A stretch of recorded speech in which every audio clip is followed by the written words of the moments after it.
All right, cool. So I guess let's spend a lot of time talking about you and Talking this about you, beast man. of comedy. You say you're from Seattle, Yes. and you spent a lot of time in L.A. and New York City. Where'd you get your bones? Comedy Bones? Yeah. I started in Seattle, but I wasn't living there. I was going to college like 90 miles north of Seattle, and I would drive down on Sunday nights and do this open mic. And then I would stay Sunday night and do the open mic on Monday night, and then I would drive back up and finish my senior year of college. Oh, So nice. I did that. And then Vancouver was like 60 miles away, so I'd go up there in the week sometimes. Oh, okay. So that was kind of the first 9 months. I'd go up maybe 2 or 3 times a week.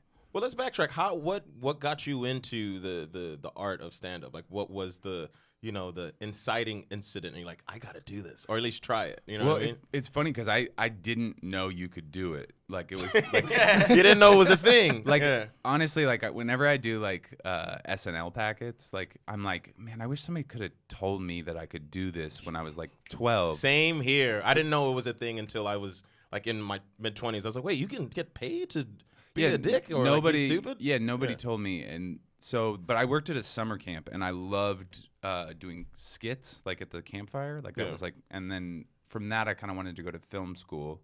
All right. And then I remember one time it was like I was like doing stuff around the Iraq War and trying to get Bush not elected again. And I hated activists. Activists are like they're such buzzkills. Yeah. I'd always be like, let's do this wacky thing, and they'd be like, that's totally inappropriate. And then I saw a Bill Hicks DVD, and he's like, because he was like in the early 90s, he's talking about Bush 1, and he's talking about Iraq 1, and I was like, oh, I can do that. And so then, like, I think the next week I went and watched an open mic, and everybody was awful, and I was like, oh, well, I can be awful too. Yeah. So there's no like, this isn't that scary. And then I think the next week I did an open mic, and I've never stopped. Wow, yeah. Nice. And then so when I graduated college, that was August of 2005. I was going to move to San Francisco because Robin Williams told me that I should move to San Francisco. And I was like, shit, really? Really? yes, Mr. Robin Williams. Of course, he tells you to move. You freaking pack your shit. And then, but I randomly went to go visit my dad in D.C., and I stayed in D.C. for 2 years because the scene was so strong. Like, I showed up at an open mic my first night there, and it was like Rory Scovel, Seton Smith, Tim Miller, Hampton Yount, Aparna Nancherla. Like, it was like an amazing scene. Oh, yeah. wow. Oh, wow. Okay. Did you find that at all intimidating? Especially early No, on? we were all kids. Okay. I loved it, though. It was like everybody, like, because in Seattle, it was all road comics. It was all these, like, dudes who were like, you just got to get on the road.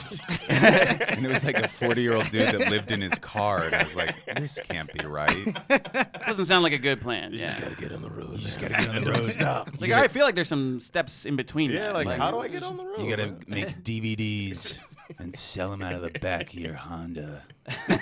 I'm 45 and my kids won't talk to me. I feel like you're not the man with the answers. Yeah, so, like, yeah. I don't want to do what you're doing. Yeah, and then I went to D.C. and everybody was like smart, cool, young, good sense of humor, good work discipline. And also, Seattle has 2 clubs, but they never have been like the same kind of like, they're good clubs, but they're kind of ran not so great sometimes. Oh. And a lot of times they didn't get great acts through there. And so then when I landed in D.C., I got a job seating people at the D.C. Improv. Oh, and like okay. my first weekend working there, it was Jay Larson. It was John Mulaney hosting, Jay Wow. Larson middling, and Mike Birbiglia headlining. Whoa. And then like the next weekend was like Geraldo, and then the next weekend was like Louis C.K., and then the next weekend was like Wanda Sykes. It was just like, So you were in like you were in the right place at the right time, so to speak, to see like that.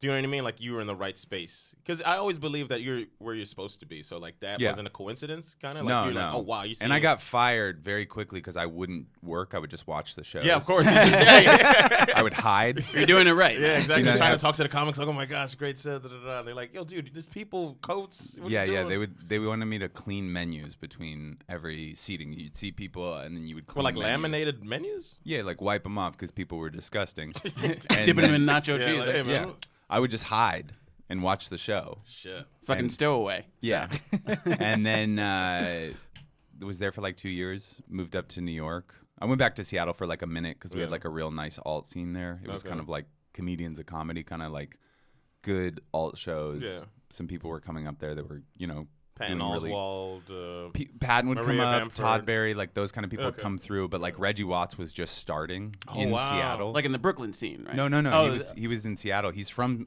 Montana. He started in Seattle in a funk band called Mac Tube. Really? And he was just a musician around Seattle. You'd recognize him from his hair. Yeah. Right. Yeah. And then he came and did the show that I would do called Laughable, and I mean, he brought out that sound mixer, and we were like, "What the fuck just happened?" Yeah.